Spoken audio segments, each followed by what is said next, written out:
بسم اللہ الرحمن الرحیم۔ السلام علیکم۔ جمعرات کی رات کا سردار وظیفہ جو شخص ہر شب جمعہ یعنی جمعہ اور جمعرات کی درمیانی رات اس درود پاک کو پابندی سے کم از کم ایک مرتبہ پڑھے گا، آپ بھی اس درود پاک کو میرے ساتھ ایک بار پڑھیں۔ بسم اللہ الرحمن الرحیم۔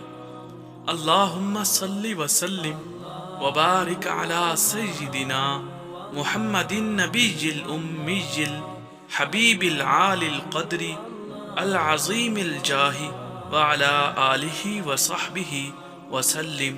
تو موت کے وقت سرکار مدینہ صلی اللہ تعالی علیہ وآلہ وسلم کی زیارت کرے گا، اور قبر میں داخل ہوتے وقت بھی یہاں تک کہ وہ دیکھے گا کہ سرکار مدینہ صلی اللہ تعالی علیہ وآلہ وسلم اسے قبر میں اپنے رحمت بھرے ہاتھوں سے اتار رہے ہیں۔